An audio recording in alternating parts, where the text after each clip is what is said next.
I think language learning can make you socially awkward. Now, I know that sounds weird because people usually say the opposite, right? Learn a language, become more confident, travel the world, make friends, become this charismatic international person who somehow knows how to order coffee in 5 different languages. But for me, it revealed something uncomfortable. I feel socially awkward in the language I'm supposed to feel the most comfortable in, Spanish, which makes absolutely no sense because Spanish is my native language. I don't struggle with the grammar, I don't struggle with the vocabulary, so technically Spanish should be the easiest language for me. But socially, I'm starting to think that maybe it isn't. After living in France and the US for some periods of my life, I started noticing something strange. Every time that I came back to my hometown, the contrast felt stronger. I started feeling like whenever I speak English or French, I have a much easier time making friends. And of course, I know making friends in general is hard. We are constantly hearing about the loneliness epidemic, people being more isolated, all of that. But somehow when I meet people through French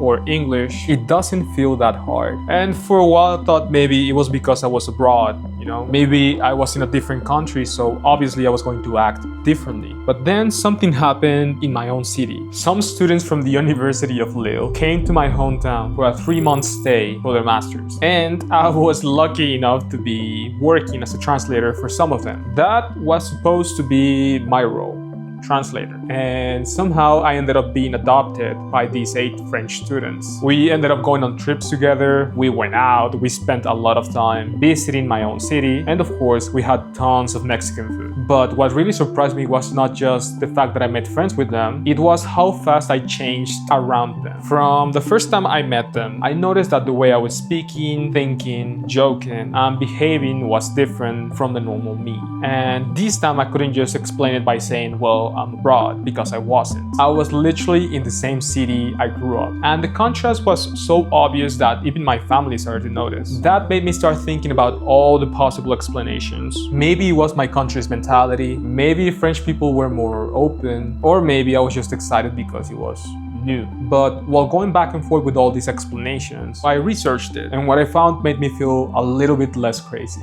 One study by Keisar, Hayakawa, and Anne suggests that using a foreign language can create an emotional distance. And honestly, I agree. When I speak Spanish, I do feel like the emotional weight of what I'm saying feels a lot heavier. But when I speak French or English, I feel way lighter with my words. I don't overthink as much. I'm still me, of course, but I do feel more open, less exposed, less attached to the expectations I grew up with. And I think some of you might understand this. Your native language usually carries more emotional weight because it is connected to your earliest memories, your family, your childhood, and your old social roles. Ramirez Esparza and her colleagues also studied Spanish, English bilinguals, and found out that they sometimes express different personality traits depending on the language they were using. That does not mean that bilingual people have 2 different personalities. I don't think there's a French, English, and Spanish version of me in my head having a committee meeting each time I try to talk. But different languages can activate different cultural frames, memories, and the way we present ourselves. And honestly, that made sense to me. French and English for me are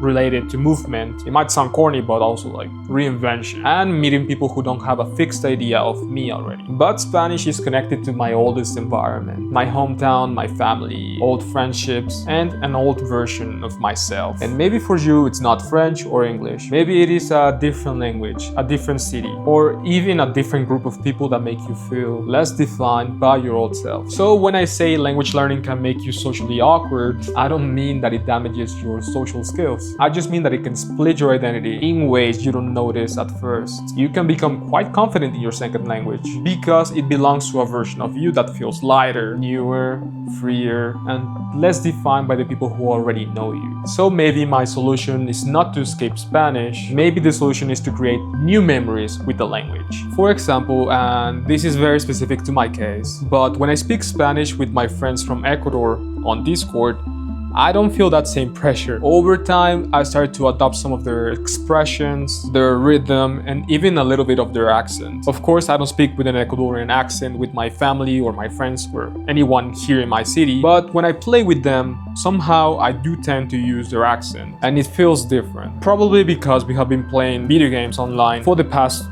12 years. At that point, I think your brain just starts downloading the DLC accent. But jokes aside, I think that does say something important. The way we speak is shaped by the people we speak with, the memories we create in that language, and the version of ourselves that those people allow us to be. So maybe the real challenge is coming back to my language and making it feel alive again. Making Spanish not only belong to my old hometown or the old version of myself, but also my future. Because maybe your old language doesn't have to be the place where your old self lives forever. Maybe it can also be the place where your new self learns how to speak.